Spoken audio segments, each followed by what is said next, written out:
criminal justice, healing, education.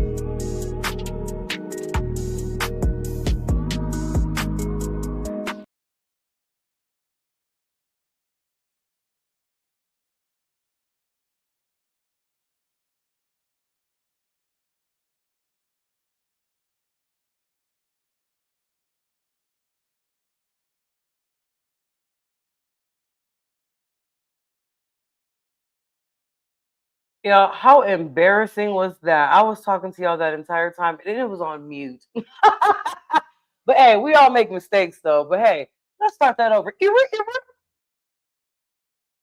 Good morning, afternoon, evening. Y'all should know me by now, but if you don't, I am a remix of who I actually am. I am now Holly Berry, the lovely host of Morning Mimosas, the more than the podcast that empowers the Black and minority through justice, wellness, and wisdom. Yeah, but once again, sorry about that, y'all. Y'all know we're humans and we fuck up sometimes, but it's all good. We're here, right? Absolutely love it. But before we bring out our guest for the day, guys, you guys know this person. We absolutely love her. She is a huge part of Morning Mimosas, and she's probably our favorite partner, let's be honest. Let's not sugarcoat shit today. But before we bring on this queen, let's play her commercial first, because that's what we do here is we like to uplift the ones who also uplift us. So let's go ahead and play a lovely commercial by Harley Hendrixx and Ganell Crafts. Good morning, afternoon, or evening. It is Auntie Harley. I am the owner of Ganell's Crafts, where we make handmade crochet items from our family to yours. There are two ways that you can get a handmade item from Ganell's Crafts, and I'm going to tell you about them. The first way, and the easiest way, is to just pick from our available now inventory. We have items like this awesome floppy hat and other items that are available as is, ready for sale immediately.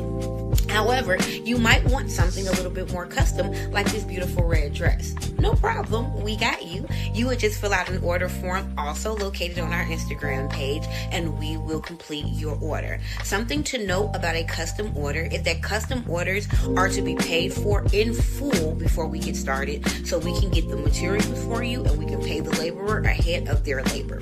If you mention Morning Mimosas at the end of your checkout or at any point during your purchase, you get $10 off your total. So shout out to Holly for that continued partnership and support. If you want to place an order with Ganell's Crafts, we are open year round. There are only 2 months of the year where we do not take orders. July, because me, the owner, that's my birthday, and December, where we honor our fallen sister and the name of our company, Ganell Crafts. Other than that, order away. We are available now. Have a great day.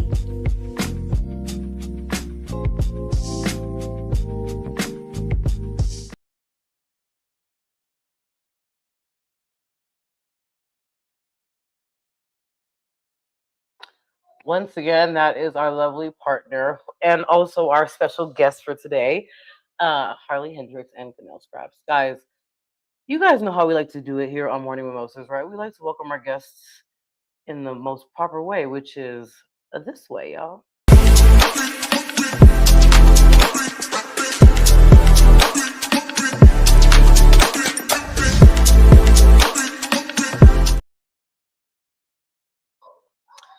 Guys, you guys know I absolutely love this lady. Like she is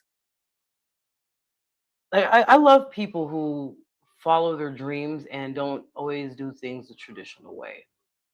Because we don't yeah, we because we don't always have to do things traditionally. Like, and let's be honest, has traditional things always worked? Anywho, but y'all, Harley Hendrixx, Hey, y'all, girl. Hey, she is everybody. on the show. Hold on, y'all. I want to start using these claps that they be giving us on these things. They be upgrading. So let's give her an intense applause real quick, y'all. It's I so good. absolutely love that. Thank you, my dear. Thank you. Absolutely. So obviously, people who watch the show know who you are, but for people who are new to Morning Mimosas, tell them who you are, my dear non-imaginary friend. Goodness. Right. I'm like, well, If you know me in real life, you know me. But if not, then I might just be in your made up in your head. But hello, everybody. My name is Harley Hendrixx, or endearingly Auntie Harley, depending on how well you know me. I am a serial entrepreneur, but my current venture right now is my family business, Ganell's Crafts, named after my fallen sister. A company that was literally born out of grief. My mother and I decided, well, not even so much my mother and I wanted my mother to teach me to crochet, really just to kind of give us something to talk about other than being sad about not having my sister around. I had no idea that I would like fall in love with crochet. And now I'm just like, I want to make everything crochet and I want to, go even deeper. My mom, she was mostly blankets and pillows and kind of stuffies and things of that nature. And now I'm kind of taking my own path with the fashion and the apparel and the bags. And so it's been really fun. It's been really fun being creative with my mom. It's been really fun doing something different on my own. And along with that, I do create motivational content for all of my platforms. And my platform name is right here.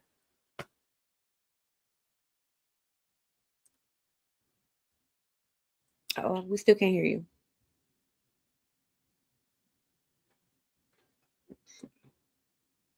And it said you were unmuted, but I can't hear you.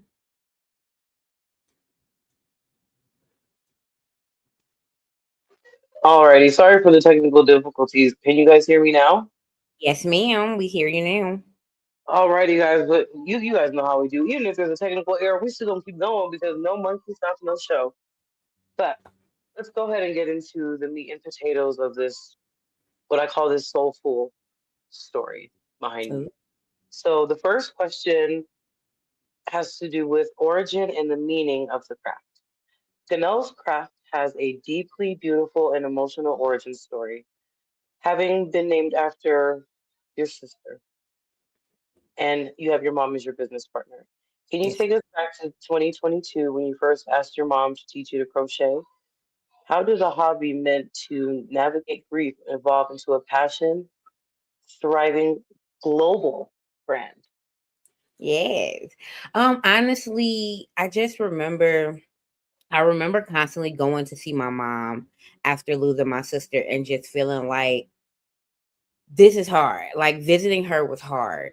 Being around family was hard. And honestly, just being was hard. I didn't even recognize until after I looked back that I just kind of like tossed myself into work and into other things and that's kind of my coping mechanism. I'll over productivize myself just to make myself kind of uh too busy to feel, so to speak. And so I felt like maybe I could help my mother by asking her to show me something.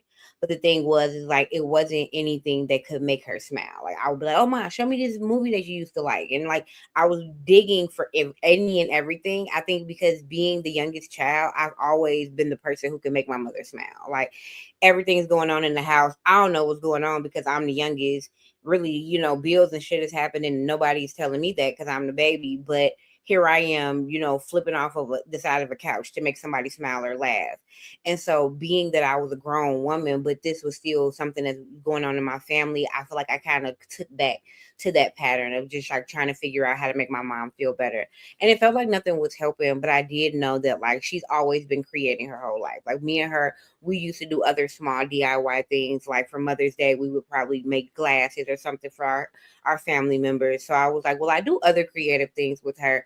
Let me ask her to teach me how to crochet because that's a little bit more difficult and that might create a little bit more time. Being that I am a special education teacher, I understand kind of the different things that you need from your mind and from your like physical orientation to kind of bring you back to a place of joy. And one of the things that helps people is like moving their body in a way that is joyous to them. And if I think about it, just crocheting and moving the hook, I felt would be joyous to my mother. So I asked her to teach me how to do it. And honestly, when I started doing it, at first it was just solely for her. But then when I would find myself practicing between the time I would be with my mom and while I was by myself, I was just like, no, this is actually something I'm enjoying. Like it felt like a puzzle. It felt like something to unravel and put together.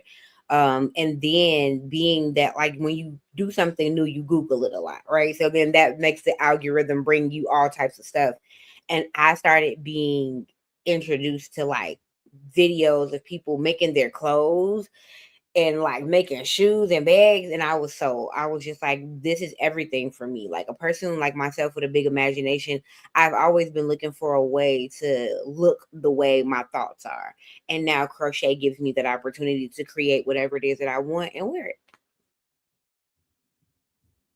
I absolutely love that. That is absolutely beautiful. I'm so sorry. I had to shoo away my son because he's too Oh, much little space. baby. Yeah, guys. Yeah. So this is the life of a mother. And yeah. So I want to focus on the topic at hand. So once again, I apologize, audience, and I apologize to you. Um, but yes, I absolutely think that that is just so beautiful. And as you guys know, I wear Ganell's crafts, so I'm obviously a true testament to her craft. And if I can actually go ahead and say something about that before we move on to the next question. Yes, One of the ma'am. things I love about your stuff, I remember the first item that I ever got from you, and I remember I told you it smelled like love, and I never knew what that smelled like. And I always want to tell that story every time I interview you because I want people to know that when they're purchasing something from you, it's not just made out of love, it smells like love. It's literally like all the five senses of love. It's just I just wanted to just go ahead and let people know that because yeah, it's Thank you. but absolutely beautiful. The next question, question two, is confronting the failure of the pivot. So you walked away from teaching middle school, if I'm correct.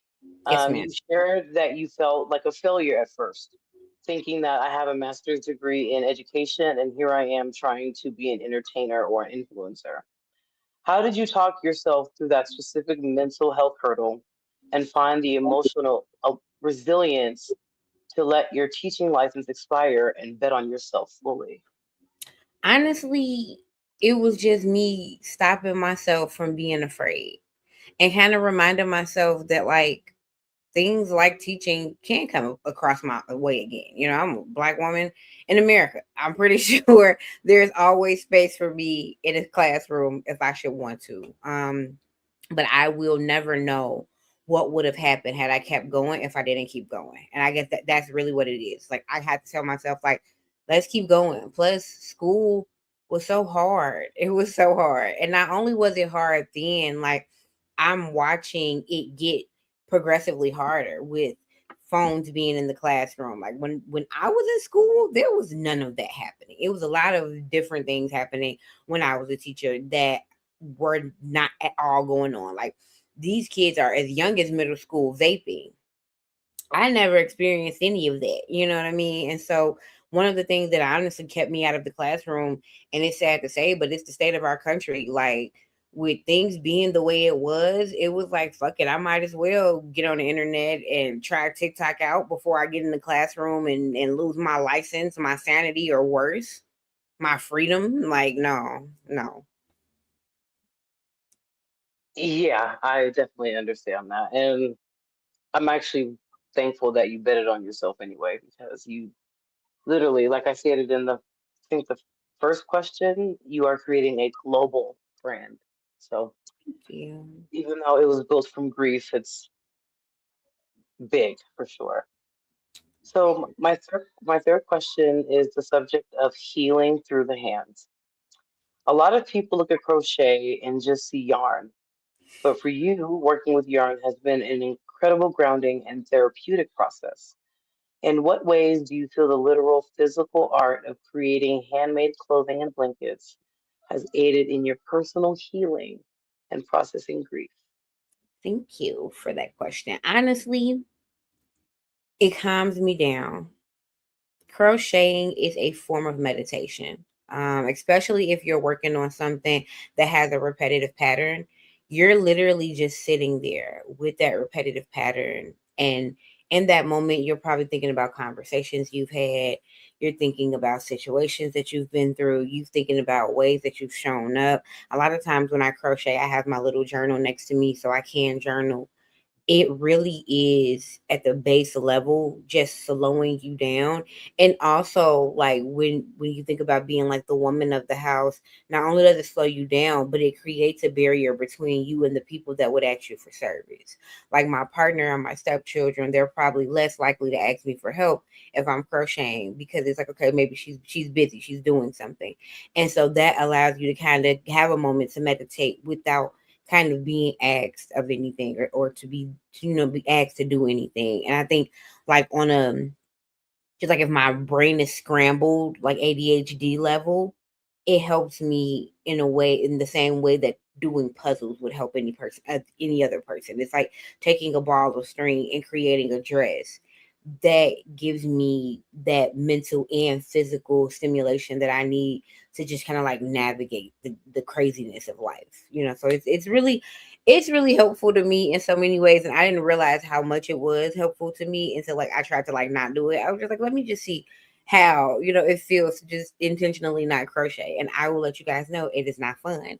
That also lets me know, though, that I have to balance it, because I do not want to become dependent on it. But I do it all the time. I do it now to lengthen my social battery, to be in the space. Like, if I go to an outing and people are okay with me crocheting, you guys might get a little bit longer, time with Harley. Because if not, I'm pretty sure my battery's gonna die and I'm gonna go home.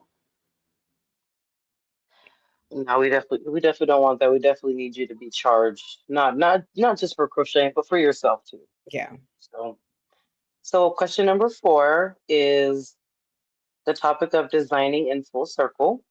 You have shared that growing up, you used to cut up hand-me-down clothes your older siblings gave you to design completely new outfits. What does it feel like now as a budding designer to see your childhood imagination come full circle into a business that will make its first $1 million? Come on, claim that for me. Honestly, I weep every time I think about little Harley, because I know she's getting her fucking life watching me, bro. Like, I know that I am making her so fucking proud. Like, I just know it. You know what I mean? Like, I am an adult who never stopped dressing the way we dress when your mom lets your toddler dress themselves. Literally, that is my description of my style. When people ask me to describe my style, I just kept dressing the way I was dressing when my mama let me dress myself as a toddler. Okay, baby. Cat ears, tutu, dress made by me. I just know little me, who used to cut up my brother's jerseys, is just getting her life. You know what I mean? And I have a sewing machine now. So it's about to get even crazier, y'all. Like, I just want to give her, I just want to clap for her for a second. Just had to give her that clap real quick because that's absolutely beautiful. Just to see somebody's childhood dream be a reality is it's always a beautiful thing, and that teaches others that you can make your dream a reality too if you put in the hard work. So I appreciate you for that, for real. thank you. And you So gotta realize it's your dream, because I didn't even know the shit was my dream. I just was having fun, and I didn't realize that, like, doing it makes me happy.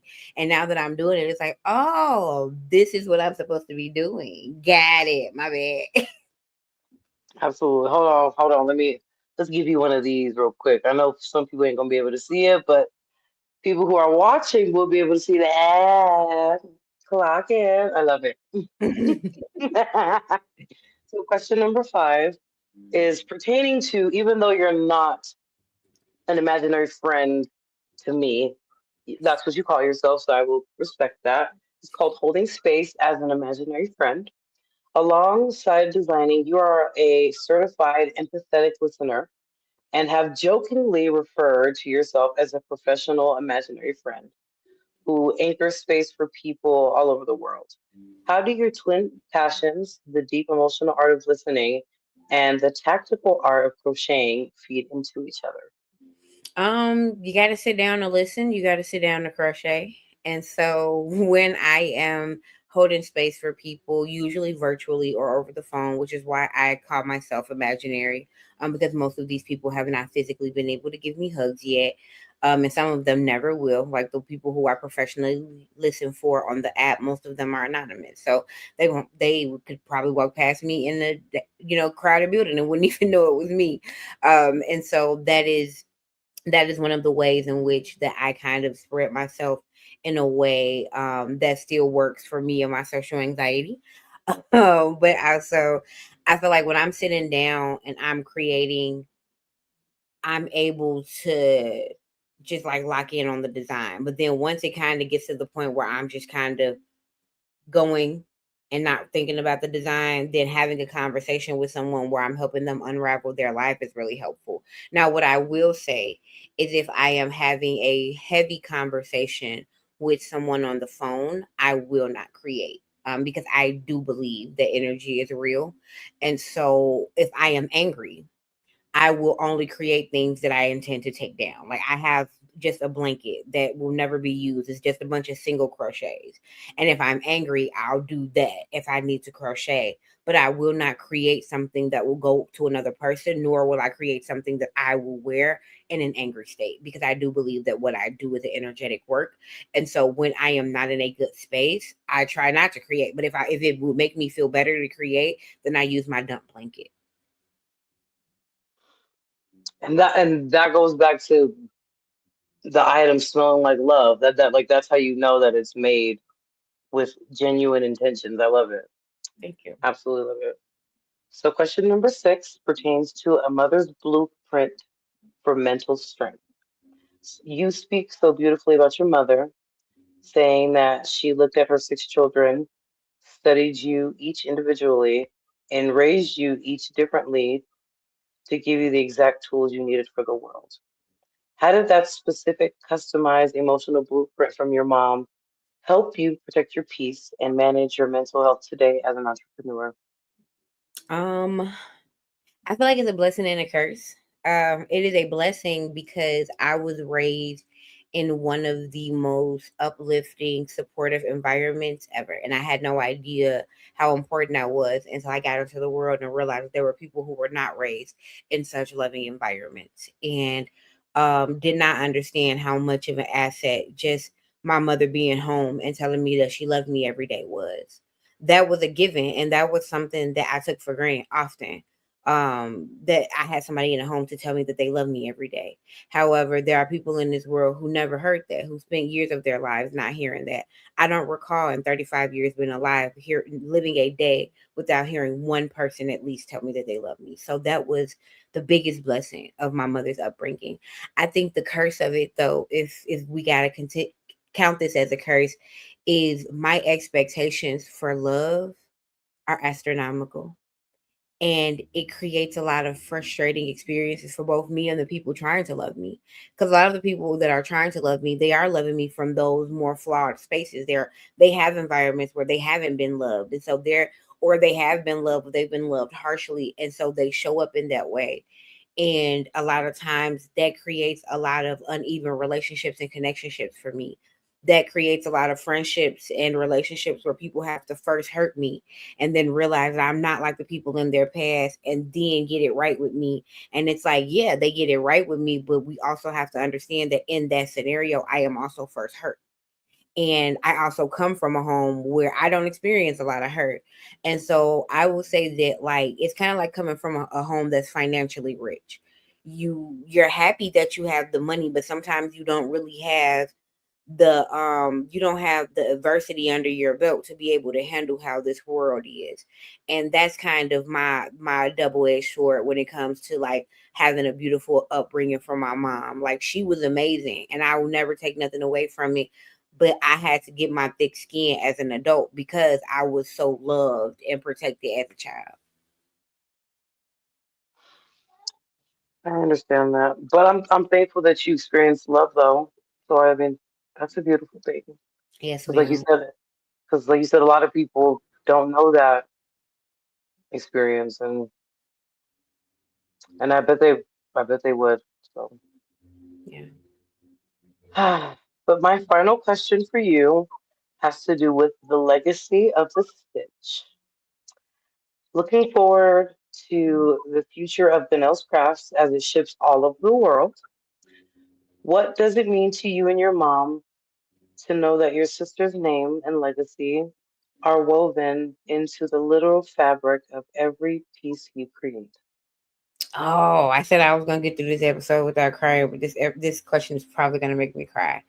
My sister never left my childhood home. My sister never left my childhood home. She lived every day of her life next to my mother, and she died in the room next to my mother's room. I have gone on plenty of vacations with my other sisters, and I just wanted Ganell there with us, and she couldn't be. In a lot of ways, she didn't want to be. In some ways, she just was restricted by her substance abuse, really by her dependency, her equal dependency on my mother. And she didn't go anywhere. Every time I make an item and I write her name on it and I send it somewhere, anywhere but fucking Chicago, I am so happy because she goes somewhere. She sees something, people know her name. And what's funny is her whole life she was called a nickname. And I don't think she had a problem with it because when we grow and we live a life, we don't really care what people call us if everybody's calling us that. But my mother gave her that name for a reason, and very few people call her that. And in the 5 years since she's been gone, more people have said her true name than I have ever heard in my life. And that makes me happy because I just want her to live, man. When she was alive, I used to say that, like, I just want you to live, and this is the closest I can get to that.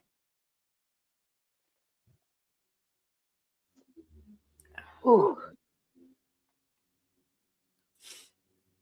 that was absolutely beautiful. Thank you, my dear. Absolutely beautiful. And I just want to say, before I cry some more, I'm just so proud of you. I've known you 3 years, actually a little bit over that. Okay. And just to see you turn pain into purpose is just a beautiful thing. And I know that your sister is looking down at you, and I know she's proud because I know I'm always beaming with joy because I wear this almost every day. It's Yeah, not this one, it's I not this one, the other ones. So, you actually have more coming. We got the new business card, so the ones that I made for you that I've been waiting to send you, those will be in the mail very soon. guys, we absolutely love. I just love when people remember to be human and just follow what their heart says and not what traditional ways are. I don't even know how else to like word this because I'm so emotional now. So No. I'm just speaking at this point. Yeah, But yeah, I'm so proud of you. thank you, my dear. Keep going. I remember, and after this, guys, we're gonna get out of here. I remember telling you I can't wait to wear a piece of yours to the Grammys whenever Morning Mimosas gets invited to the. Yes, baby.